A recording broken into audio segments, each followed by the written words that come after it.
and welcome to a new video where I am going to be doing something that I have been planning for a while now, and that is reading one of my favorite books. So yes, in this video, as you would have probably seen from the title and probably the thumbnail, I am going to be reading Tom Hiddleston's favorite books. So why Tom Hiddleston, first of all?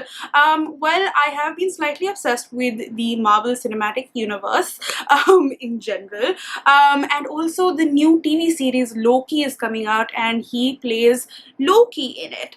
So it's been on my mind. Also, Tom Hiddleston, if you didn't know, is a really well-read person. He studied the classics in like Cambridge or Oxford or one of those things, and he went to Eton, which is like the school for the royals and stuff like that. So he's really well read, and often he does speak about books, and also he's been part of a lot of like adaptations. So I just feel like that gives me a huge variety of books to kind of like choose from and read and see whether I think Tom Hiddleston low-key has good taste or not with regards to books. You see what I did there? But anyway, that is what I plan to do. I'm going to choose 5 books that you are going to see throughout this video. I will read them and tell you what I think about them, and I am super excited, so let's get to it. And we start off with the first book, which is The Night Manager, by John Le Carre. The author himself was a spy with the MI6, so he takes a lot of like his own experiences and puts it into books. So I'm really excited about that. I'm interested to see how that sort of like plays out. But I have already sort of watched the adaptation, which starred Tom Hiddleston and Hugh Laurie, who's, you know, like Dr. House.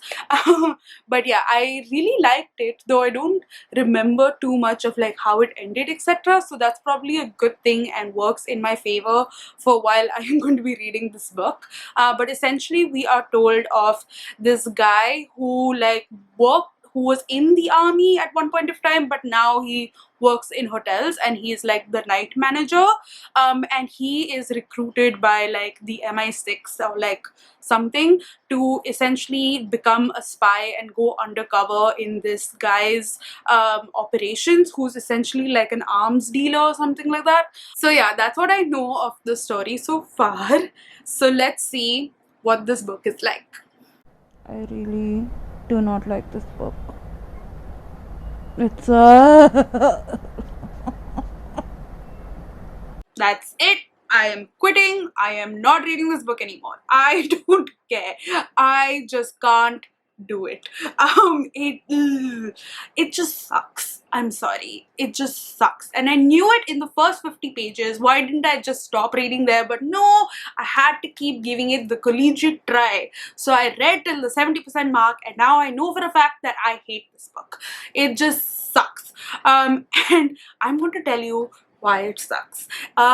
Number one, the pacing is off. Like, it's just really dragged out. There are like the main stuff happened after 200 pages, so like it just keeps on going. There are these parts within the book where we are getting to learn about like these bureaucratic things happening in within all these agencies like the MI6 and the I don't know, CIA and all of that sort of stuff. And honestly, I didn't understand any of it. I was just like, what is happening? All of it just went over my head and I just didn't get it. So there was that. And then the third part, which is the most annoying part, was just the way that women were dealt with in this book. Like, oh my god. So the main female character's name is Jed, and when Jed is introduced, we are told of how she is so beautiful but dumb, and we are repeatedly told so with like her dialogue, because there are parts when she speaks, right? There are dialogues which are in italics. So when you read it out loud, you are reading it like a dumb person would be like, oh my god, this boat.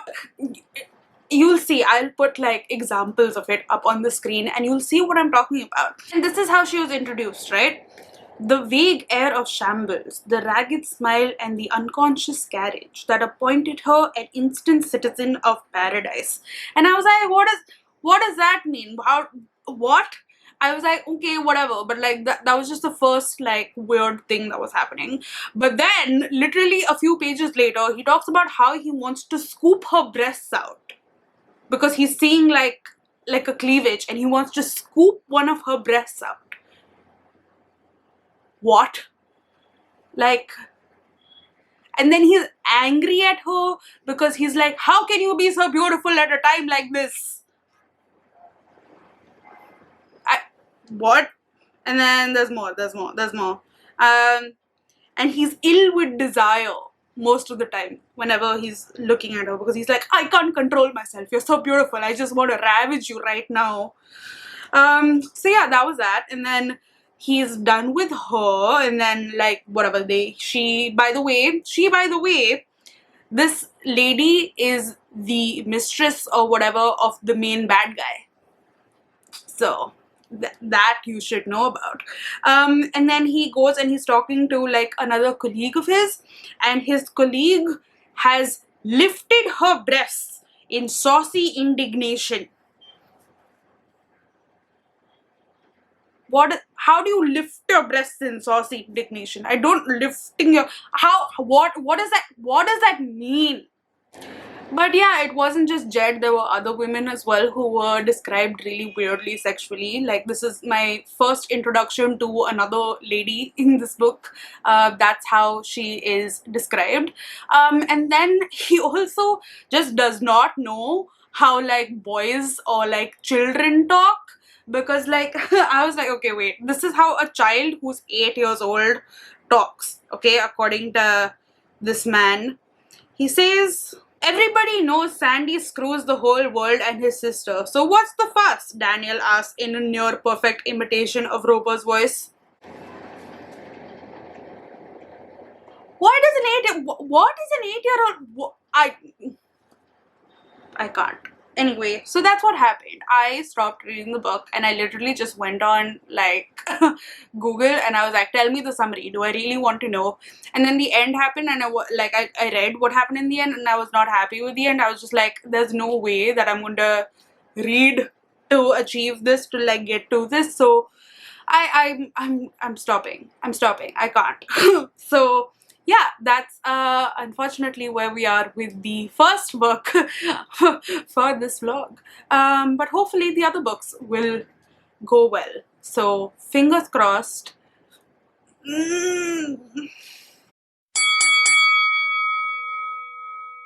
Hi, hello, and welcome.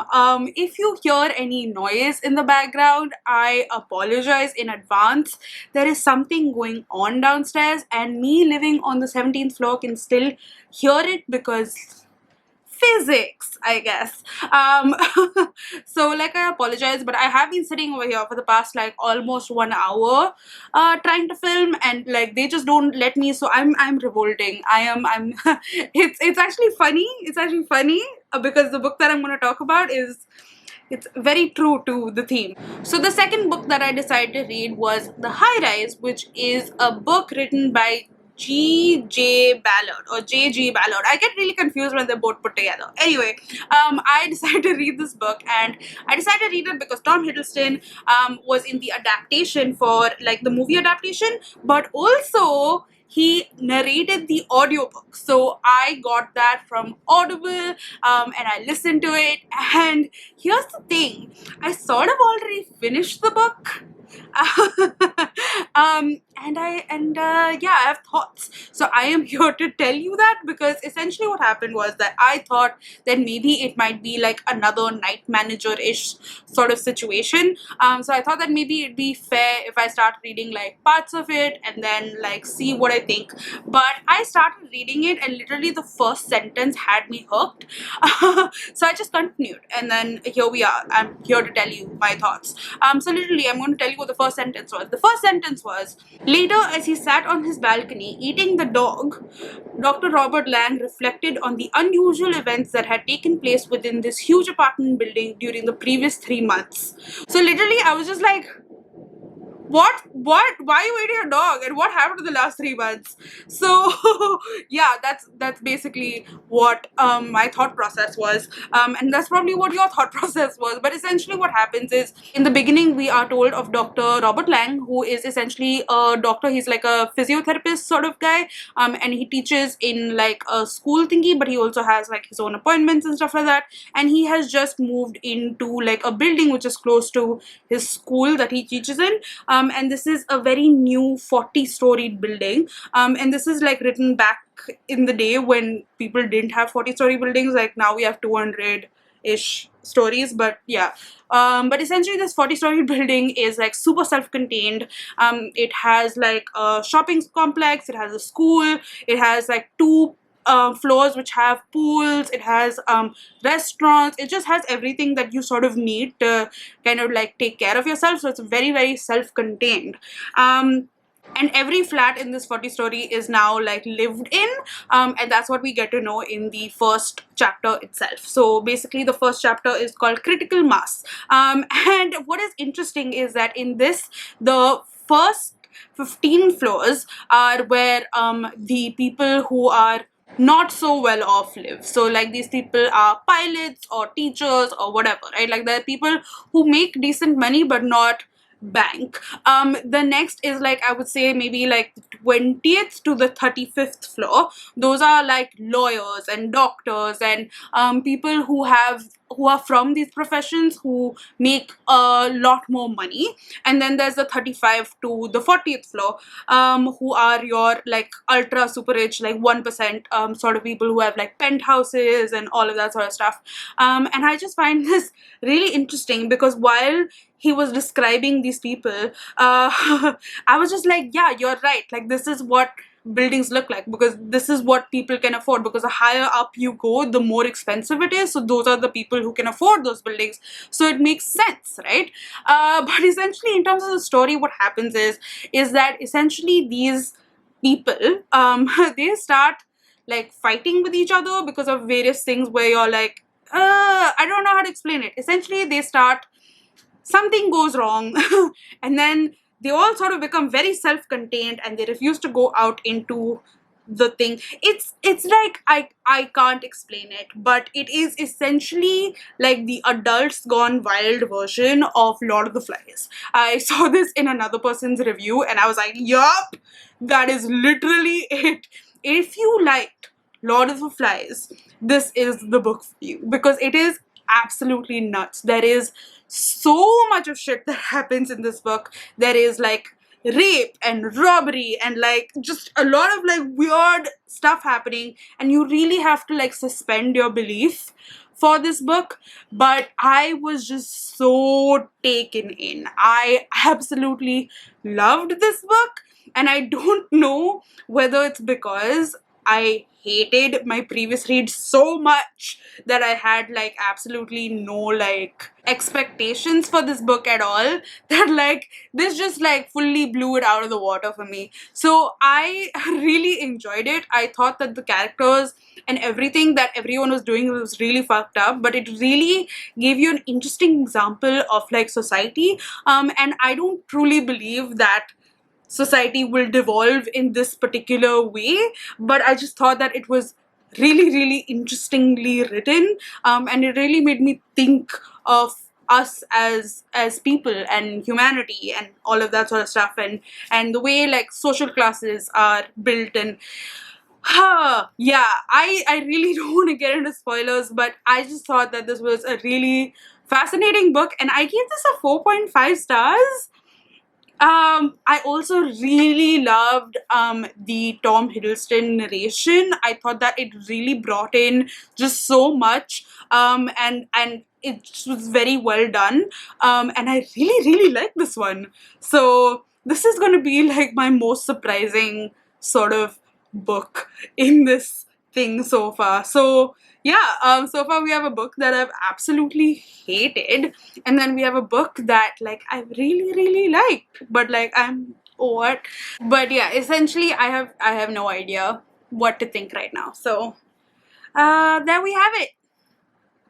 Hi, hello, and welcome to the part where I read the books that he has read and loved. So, I scoured the internet to find books that he has read and has spoken about and liked, and I found his top 3 books, which is amazing. But before that, I do have to shout out this Tumblr page called Tom Hiddleston's Library that details all the books that he's spoken about, all the books that he's read. Probably not all the books that he's read, but like all the books that he's spoken about to the public. So yeah, I'm gonna link that down in the description. You should check that out if you want to know all of the books that he's spoken about.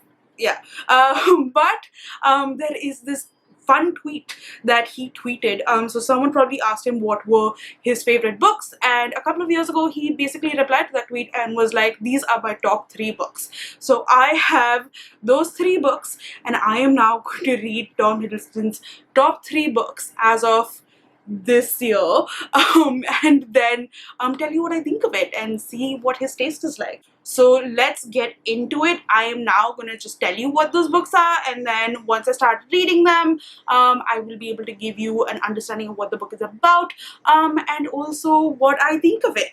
So cool. Number 3 is Life of Pi, which I have sort of started reading already, and I have thoughts. Number 2 is Karenina by Leo Tolstoy, and thank God I have already read this book, so I don't have to read this ginormous tome, which honestly took me like 3 weeks to actually read when I read it last year only. So it's fresh in my mind, so I will talk to you about it when the time comes. And his favorite book is this one, which is William Boyd's Any Human Heart. Now this book I had sort of heard of, like it was part of my Goodreads TBR pile, and it was on my, funnily enough, my Amazon wish list for some reason. But I didn't know that it was a book that he loved. I just knew that this was very highly rated and it was beloved at one point of time. And yeah, that's about it. But interesting that I had it on my wish list and it's his favorite book. So, you know, I'm just saying.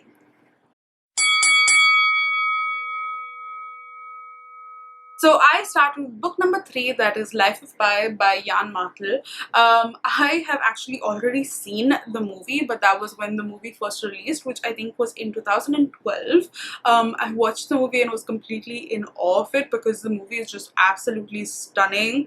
It is directed by Ang Lee, who is just an amazing director. He directed one of my favorite movies of all time, which is Crouching Tiger, Hidden Dragon. If you are of my age, you would probably know of this movie, but it is a classic for a reason.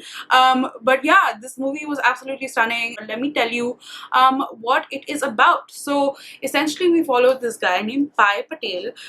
He grew up in Pondicherry and his family had a zoo. But then they decide to move to Canada. So they let go of the zoo, but they do also have to transport some of the animals, so they go by ship, and unfortunately the ship sinks. So Pi survives by kind of getting into this lifeboat, but on this lifeboat he is with a giraffe with a broken leg, an orangutan,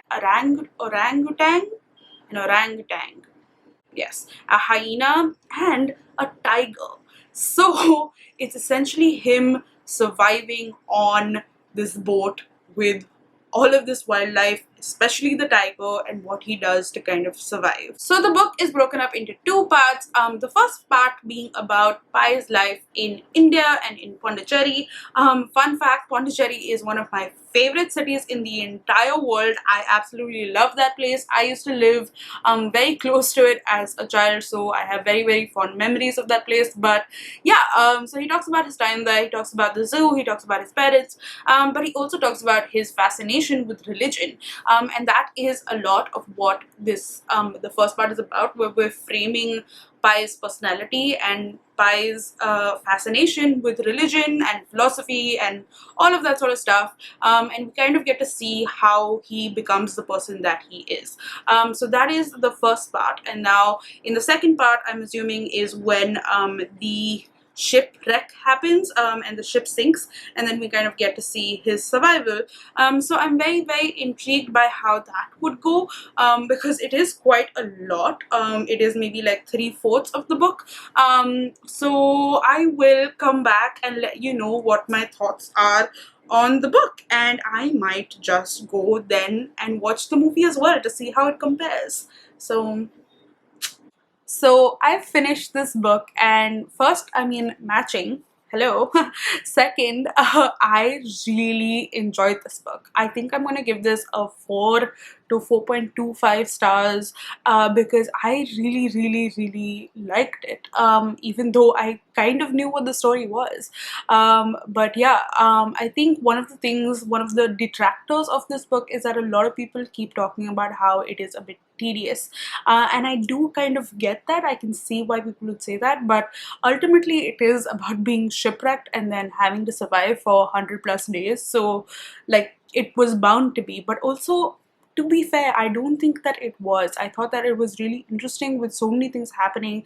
I got to learn so much more about like nature and like animals and stuff like that because of this book, and I just thought that it was just the most well written book, because while I was reading this, I was just marveling at the fact that this Portuguese Canadian man could write an Indian character so well. Like, this was basically told through the voice of an Indian boy, and I, for 1 second, did not disbelieve that. Being Indian, I can 1000% say that he absolutely nailed it.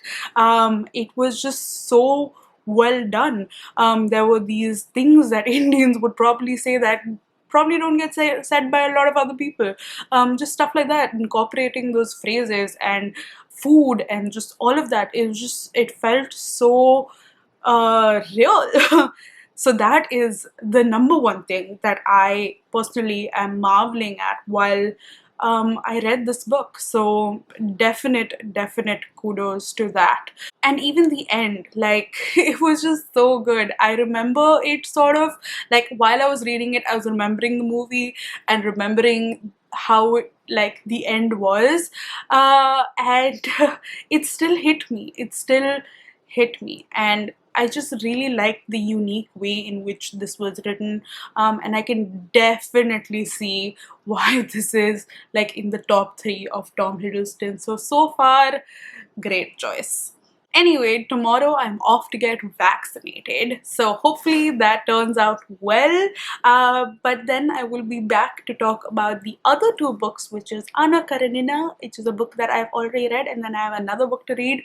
So let's see how this goes. Welcome to the safe confines of my bed. I took the vaccine yesterday and feeling a bit feverish, so I thought that this would be the best time for me to talk about Tom Hiddleston's second favorite book, that is Anna Karenina by Leo Tolstoy. Now, luckily, I do not have to read this book for this vlog because it is a chunky one and I have already read it last year. So I can just tell you what it is about and my thoughts about it now while I am like comfortably in bed.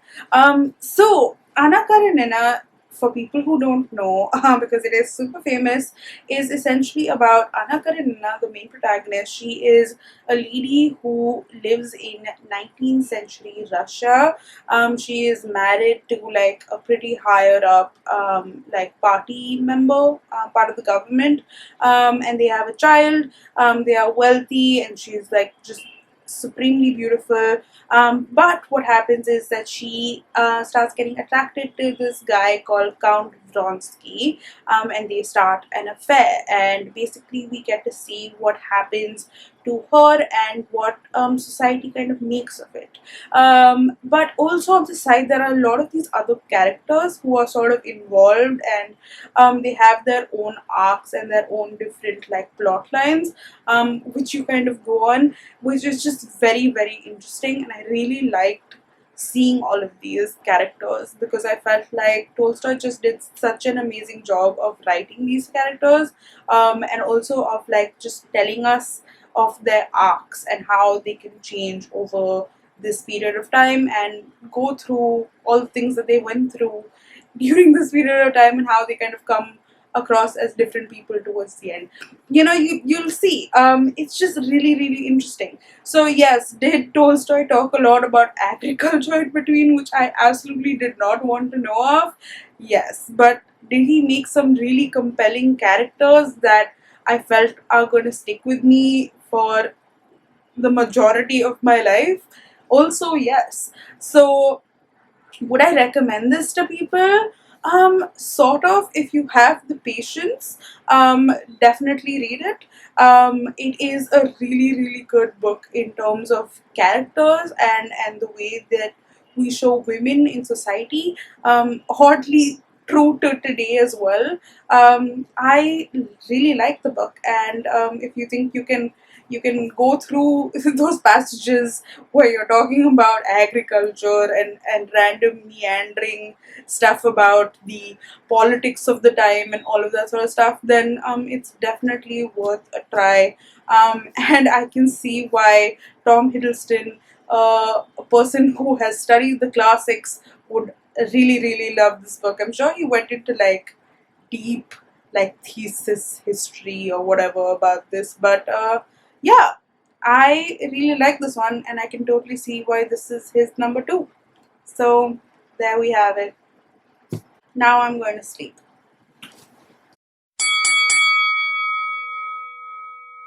The vaccine had me out for 2 days, but in that time, I got to read this book, which is Any Human Heart by William Boyd, which is his favorite book. And initially, I was a little like, I don't know what I think about it. But now, as you can see, I have tabbed the living shit out of it and have clearly lots of thoughts. So, let me first tell you what this book is about.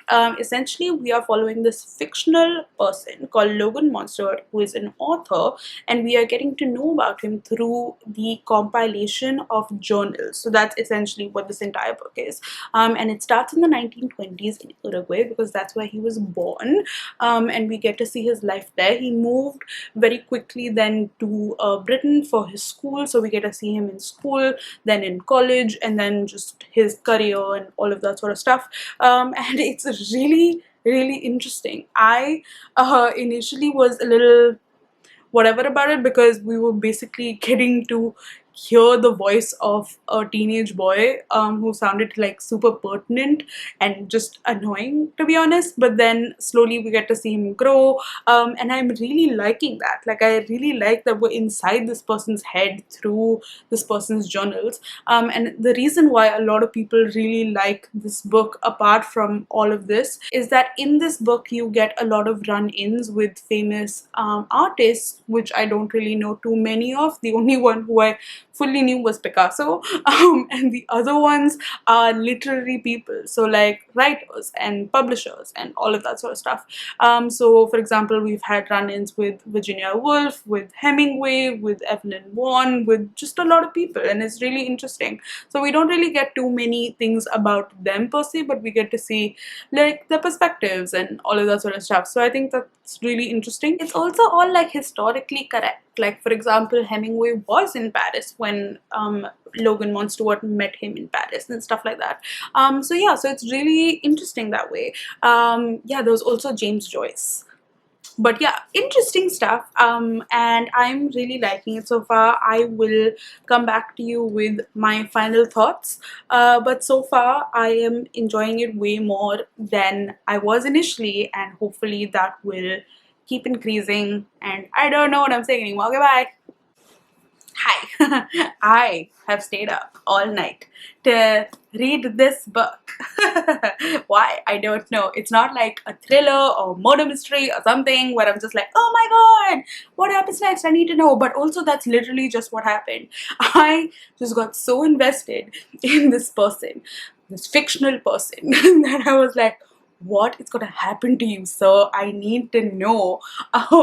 Because like where I left off, like the Second World War was happening, and then he did like a lot of stuff in it, and then there's something else that happened, and I don't want to give off spoilers, but like he has done a lot of things in his life which is just really really interesting, and he put himself in the midst of situations which are really interesting and cool, and you wanted to know what happened in those situations, but you also wanted to know what happened to him, and you also wanted to know what happened to people around him, and that I think was the beauty of this book, that you kind of got to like grow with this person or see this person grow, and be part of all of these things in his life, and get to see all his other people also do their various things, and I just really really enjoyed it. Like I find myself almost emotional now thinking about Logan Monstort, who is a fictional author. But I'm just like, he wasn't the most likable character either. Like, he wasn't the best dude. But I don't know. You spend so much time with him in his mind, and you just sort of have like a good like I don't know, like you just have that sort of connection with him, and that's just what I'm feeling right now. And I fully understand why Tom Hiddleston would have loved this book. It has all of those little Easter eggs of literary people and artists and other things happening in the world, and I can fully see why he would have loved Logan Monstort as well as a character. And yeah, just full amazing recommendation. Yeah, I am now going to sleep perhaps, and then come back and give you like closing thoughts on this whole adventure that we have been on together. So does Tom Hiddleston have good taste in books? Let us recap. So the first book that I read was The Night Manager, which I did not like at all. But to be fair, it was the adaptation that he was part of and not the book that he recommended. But another adaptation that he was a part of was High Rise, which I gave a 4.5 stars because I was just so surprised by it and I really really liked it. The next book that he actually recommended was Life of Pi, which I really really enjoyed. Thought the writing was brilliant, and I gave that a 4.25 stars if I really have to be specific. Then the next one was Karenina, which I did not read in this vlog, but I read previously, and for that I had already given it a 4.25 stars again. And then the last book that I read was Any Human Heart by William Boyd, which I absolutely loved. I just finished today and I gave it a 4.5 to 5 stars almost. So we can conclusively say that he has great taste in books, and I am not at all surprised. I am just so pleased by reading all of these books that are recommended by him, or that he was generally involved in, and I hope that you liked this journey that you have taken with me in doing so. If you like the Avengers, then I've made a video on like if the Avengers were books, what books they would be, sort of thing. So check that out. That's gonna be in my description and like linked up and all of that sort of stuff. And if you generally like bookish content, then stay on because I got bookish content to give to you. But anyway, I hope that you are doing well and that you like this video and all of that good stuff, and I will see you in my next video. Okay, bye!